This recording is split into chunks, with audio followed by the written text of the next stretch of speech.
express yourself when you feel misunderstood or you feel alone or you just don't know what to do. So this was the first song that I wrote for the album that came out. It's called Love is Gothic. It's got lots of crazy outfits. This is my favorite part as well. I went to a costume rental place and rented out a whole medieval department. And so the first song I wrote that started me on this journey was I went to my friend's studio in Toronto, who's like a hip hop and R&B producer and a great friend of mine. And he said, "What do you want to write about today?" And I said, "I don't know. I don't even know if I can make music anymore. I'm so sad and I'm so not okay." And so he started playing a little beat and a piano part, and we wrote this song called "Okay, I'm Not Okay." And it was the first thing that I did that started me on the path to being okay and to finding out who I was. And because until you admit that something is wrong, you cannot work through your pain. So here we go. Everybody look at the girl. Everybody look at the girl who had it all. Looking like a princess, now I fall. In front of everyone, flat on my face. I'm the same, just without you. Now I party till I'm sick. Look at life through glass, it's a trick. Are you looking at me through your phone screen and missing me? Okay, I'm sad. Okay, it's bad. Okay, I miss what did we had. I'm holding back 1,000 tears. Okay, I'm sad. Okay, I'm not okay.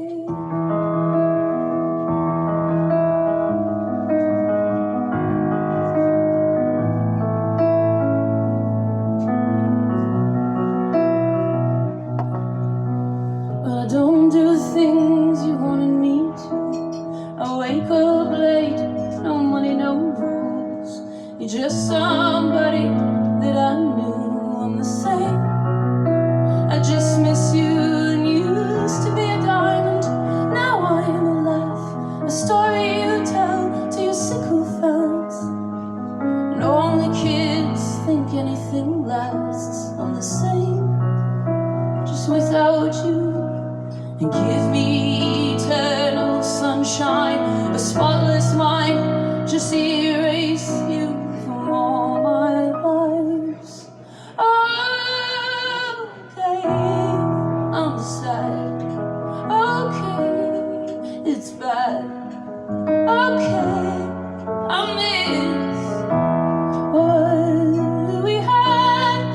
I'm holding back 1,000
never do this, but I took some notes that I would like to read to you on my phone. I'm very much more like a notebook person, a fountain pen and a notebook. But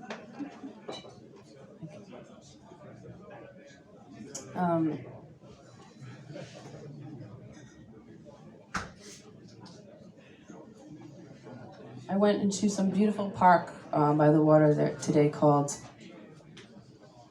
Kungsträdgården Garden. Kungsträd Garden? Yes, it was beautiful.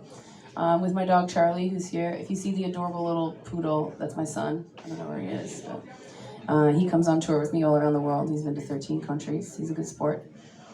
And I sat and read a lot of beautiful quotes that a friend of mine sent me as a way to support me in my tour, in my travel, that made them think of my songs. And one of them was this beautiful quote from a psychiatrist actually called Gabor Mate, who works a lot in healing trauma and post-traumatic stress disorder, which, as you will see as my story goes along, did factor into my life and was a big learning experience.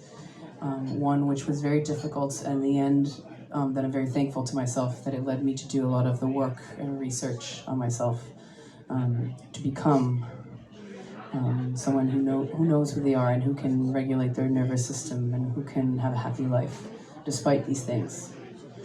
And he has a quote saying, "The attempt to escape from pain is what creates more pain."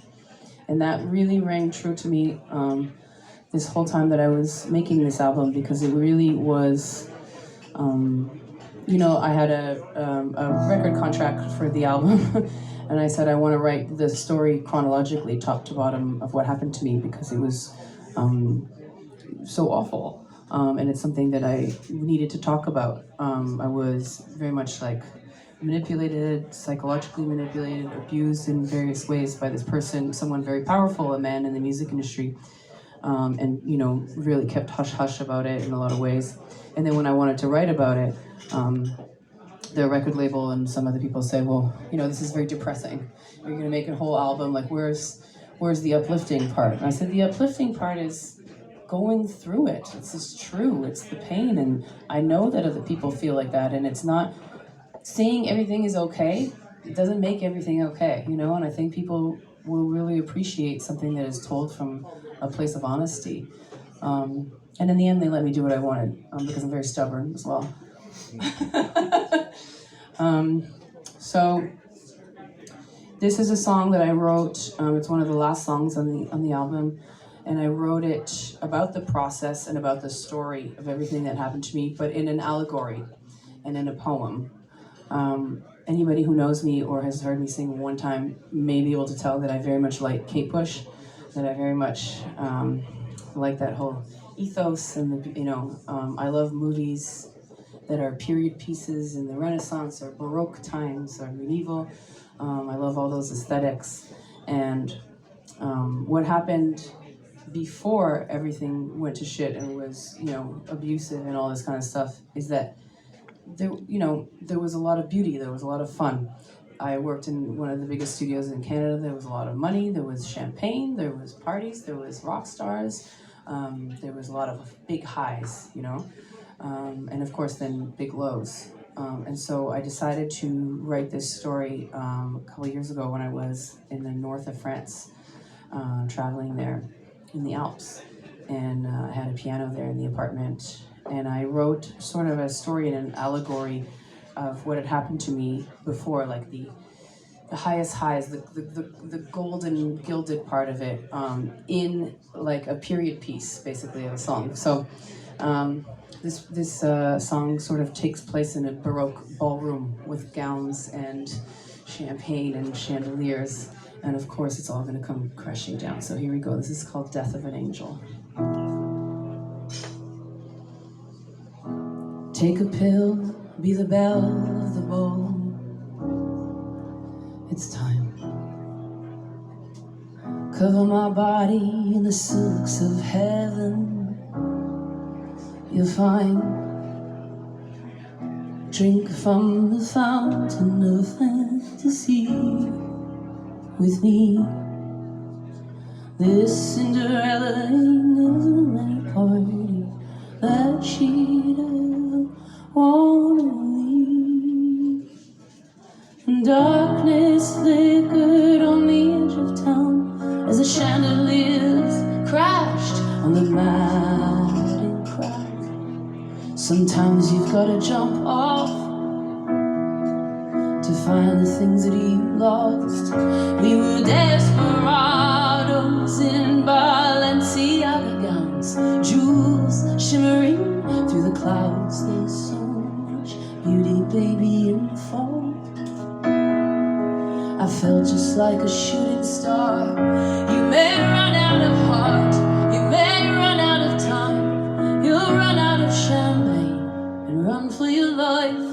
In gilded rivers we drowned in delight. Didn't we have one for the ages on high? Every single night everything would shine, crystal candlelight. Won't apologize, release the storm inside into the living wild, and let your love flow like classical lines. Wasn't it the perfect work of vanity's bonfire? Was a diamond eye, Sistine Chapel, a requiem to lose my mind? Transformation, who will notice me at all?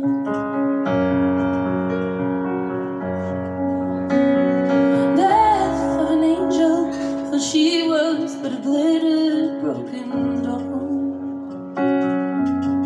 Yes, I was a child until me was so raw with wonder through to the other side, stone cold.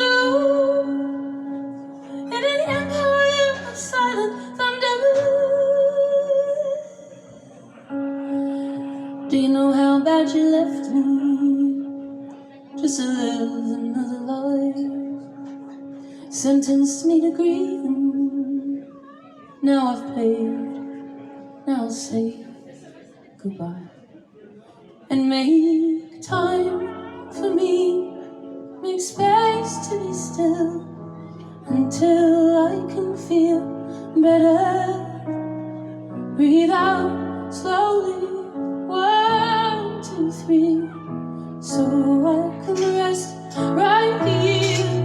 All this time was looking to the unknown sky to find what was inside my beautiful mind.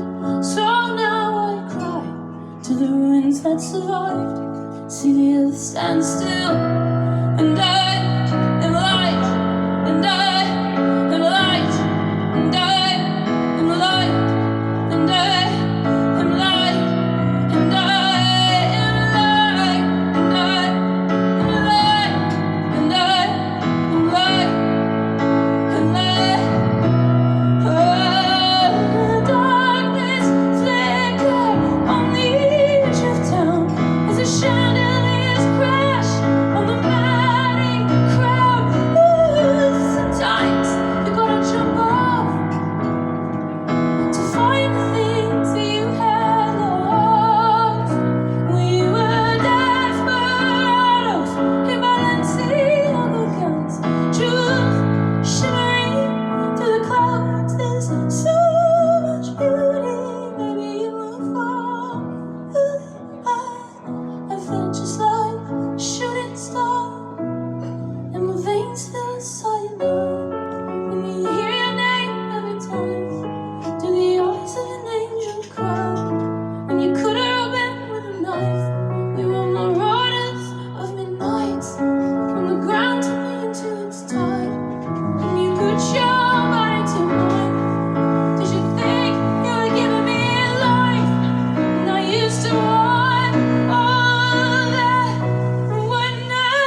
you.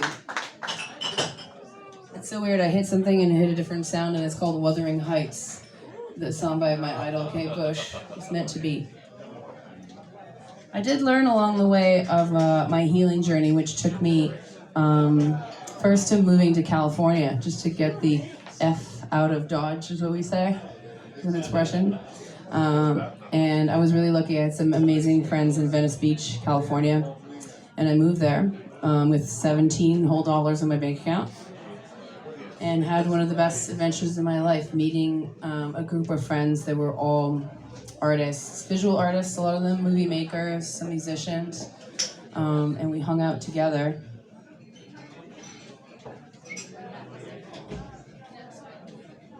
I'll figure this out, I'll keep going up. We hung out together, as it turned out, through the whole pandemic. I got there, I moved to Los Angeles, and 4 months later, the pandemic started, and we all shut down. So we decided to all group together and make this awesome, hi honey, collective of artists and musicians who gathered at my friend Victoria's house every Saturday night in our little pod and shared our latest paintings, our latest poems, and our latest songs on this. And I got to play at her house on this beautiful, beautiful grand piano that had been owned by Burt Baccarat, which is like a very LA thing. Like, if you've lived there, like everything, every day is some story about some famous person who, because that's where they all live, it's just like normal.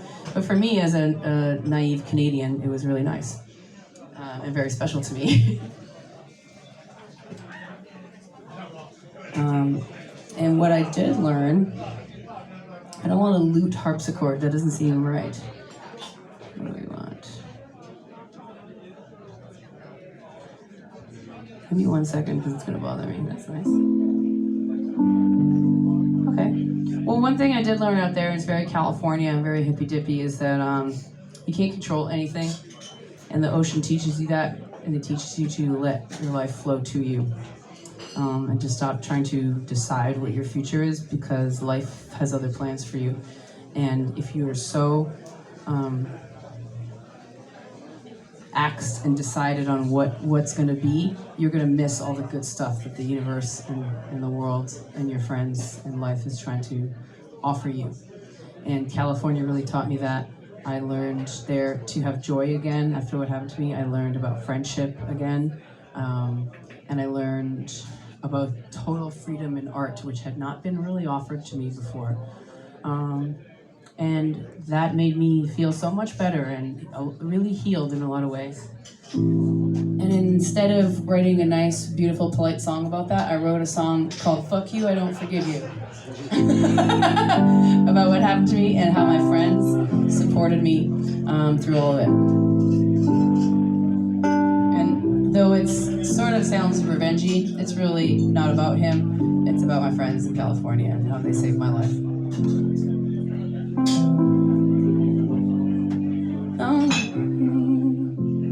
Well, I'm not a bad girl. It's just what you call me. Do you kiss your wife with a mouth like that? And you took our good love and made it so cheap. So yeah, now I talk shit behind your back. Yeah, I went to LA and I got some new clothes. I got some good friends. They're making me whole. I'm not over it, 'cause I'm only human. I gave you real emotion, and honey, you blew it. Your beautiful face is the last fucking thing I ever wanna see. Sorry about the swearing for the kids. Fuck you, I don't forgive you. You should have seen when I tried to put this on the radio in Canada. They were really unhappy. They're like, can you say something else? I'm like, absolutely not. You let me down, kicked me around, and you broke all of our promises too. Fuck you, I don't forgive you. Well, heart-shaped sunglasses that I bought on the Venice Beach boardwalk, heart on my sleeve. At least I still know how to be.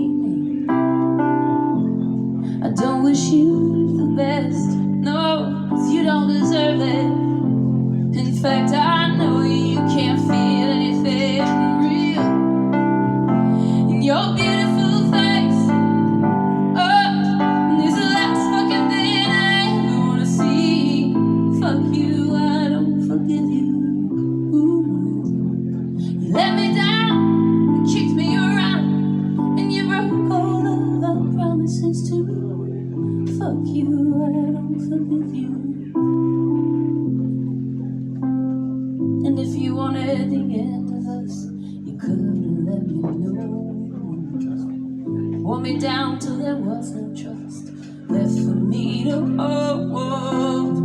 Turn around, and where'd you go?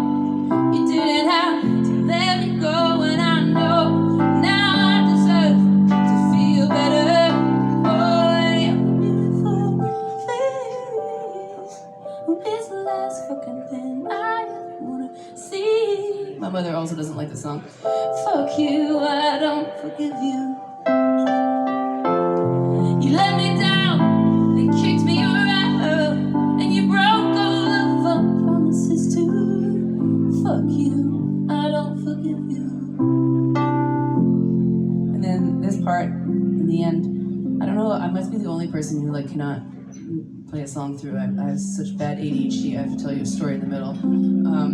But two of my friends, my best friends in California who really saved me, were my friend Destin, which is like the most California name ever. Like his parents named him after Destiny. And he's a brilliant visual artist. And my friend Victoria, who's also a filmmaker and visual artist.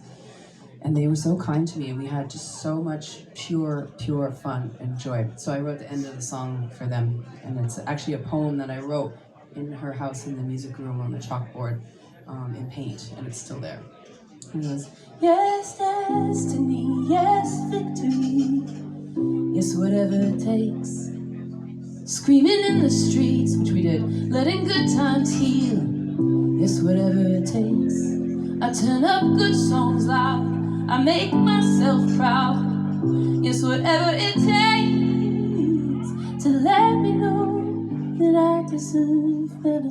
Oh, oh, fuck you, I don't forgive you. Fuck you, I don't forgive you. Fuck you, I don't.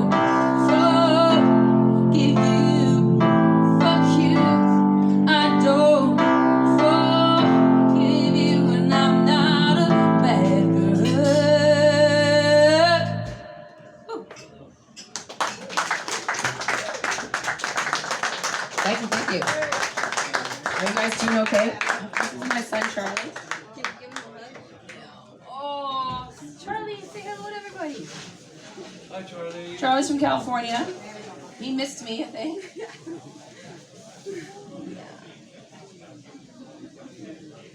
Oh, okay.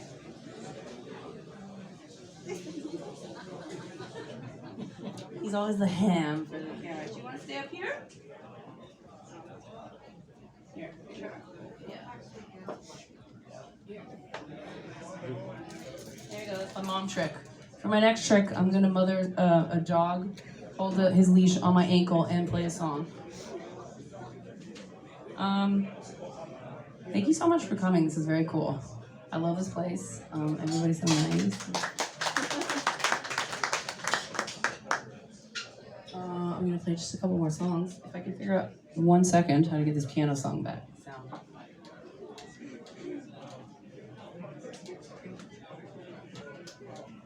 Oh, there we go. Okay. Charlie?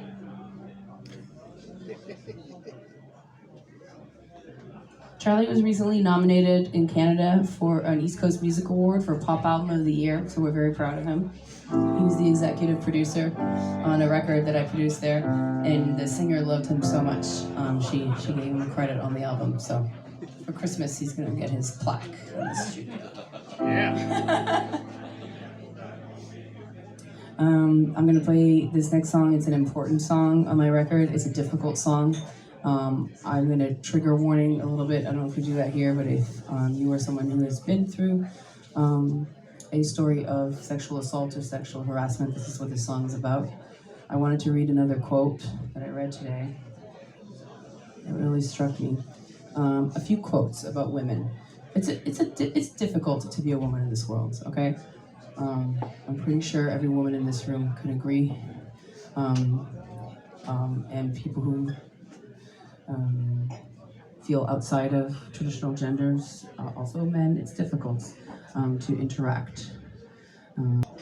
the only job in that respect that we ask of men in our culture is to just support that and be an ally of us telling our stories, because they unburden us and they change public perception, and people's behaviors towards the future, in the new humans coming up in the world. And I do believe that things are getting better. And I wrote this song purely because I needed to, and I play it because I want to contribute to that conversation between women and into the world. And this song is strangely called Stockholm, and it has nothing to do with Stockholm. It was a reference to the 1970s Stockholm syndrome, which is how I felt at the time. I wrote this song in about the amount of time that it takes to play it one morning, and I woke up and it just came out of me and pressed record, and I recorded it pretty much as is. So. You were my man, you were my hero, didn't see it come, and I think my self-esteem was at zero. Feels good to fall apart. You've got a power, you've got invisible chains.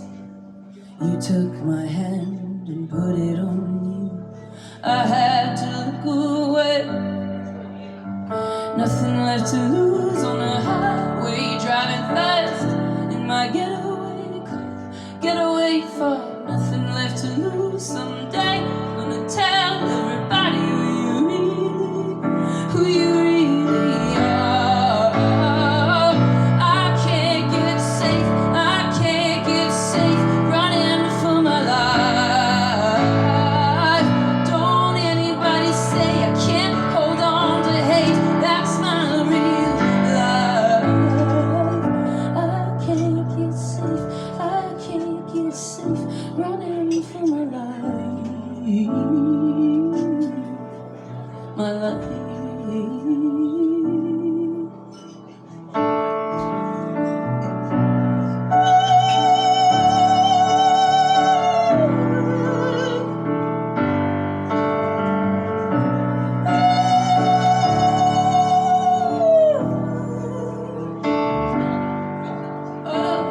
The way you stared at me, well, you were taking something, and I was scared to leave, scared no one else would want me.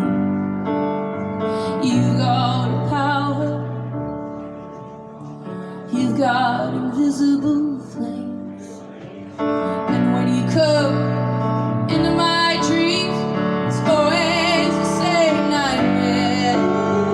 Nothing left to lose on the highway, driving fast in my getaway car, getaway far. Nothing left to lose. Someday I'm gonna tell everybody who you really are. I can't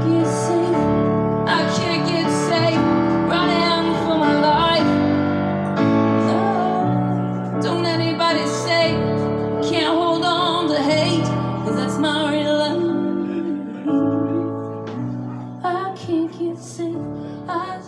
get safe running for my life, and tell everybody that I'm crazy. Tell me again that I'm nothing without you, but don't say it didn't happen, 'cause I'm the one it happened to, and I know who you really are.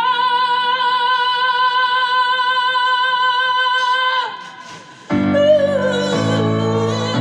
and I can't get safe running for my life.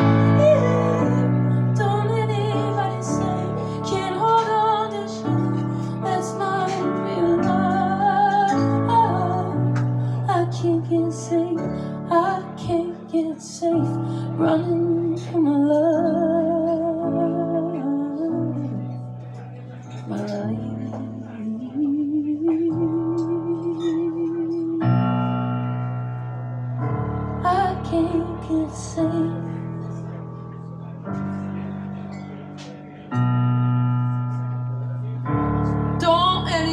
say, oh, nothing.